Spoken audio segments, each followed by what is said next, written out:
प्रिय मित्रों, आज हम अपने पाठ्य पुस्तक स्पर्श भाग 2 से कबीरदास जी द्वारा रचित साखी नामक कविता के कुछ अंश को पढ़ेंगे और समझेंगे।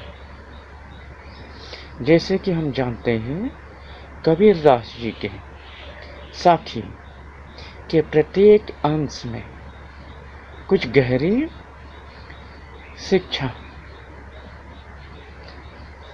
अर्थात सीख छिपी हुई होती है और हमें उससे कुछ न कुछ अवश्य सीखने को मिलता है, जो हमारे जीवन के लिए अत्यंत उपयोगी है। तो आइए अब हम शुरू करते हैं। जब मैं था तब हरि नहीं, अब हरि है मैं नाही, सब अंधियारा मिटी गया, जब देखा माही। तो यहाँ कबीरदास जी कहते हैं, जब मैं अर्थात अहंकार, तब हरि अर्थात परमेश्वर नहीं, और अब हरि अर्थात परमेश्वर है, तब मैं अर्थात अहंकार नहीं अर्थात नहीं है। सब अंधियारा मिटी गया, अर्थात जब मुझे ईश्वर की ज्ञान की रोशनी दिखाई दी, तो मेरे जीवन से अहंकार रूपी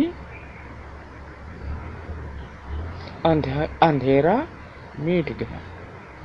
तो यहाँ कबीरदास जी इस कविता में कहते हैं, जब मैं था अर्थात अहंकार का मतलब, जब हमारे मन में अहंकार की भाव उत्पन्न हो जाती हैं तो हमें और कुछ दिखाई नहीं देता,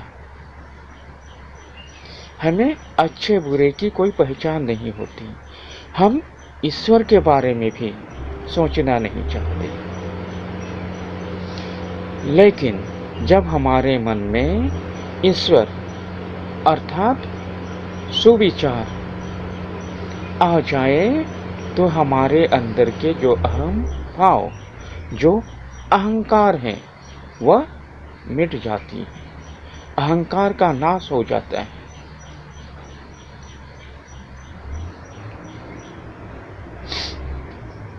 तो अहंकार के नाश होने के लिए किसकी जरूरत होती है? हमें आत्मज्ञान की, सच्चे ज्ञान की,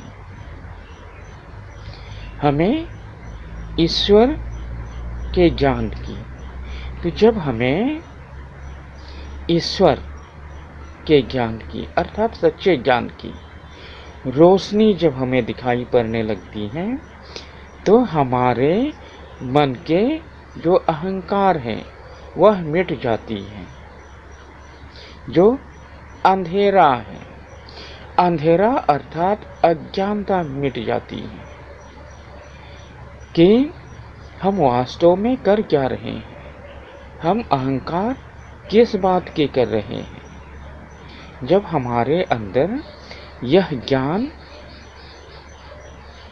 उत्पन्न हो जाते हैं, तो हम सीधे सरल बन जाते हैं, हमारे अंदर के जो अहंकार मिट जाती है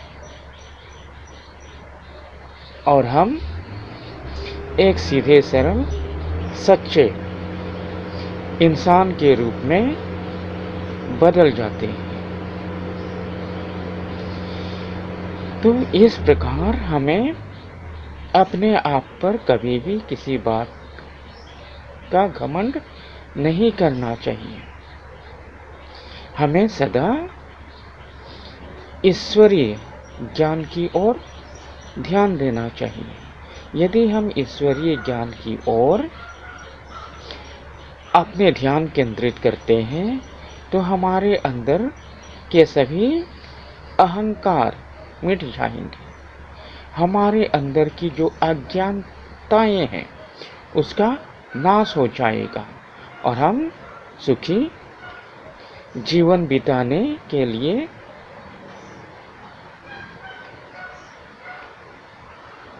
सक्षम हो जाएंगे, अर्थात हमारा जीवन सुखी हो जाएगा। तो आज के लिए ही इतना ही। धन्यवाद।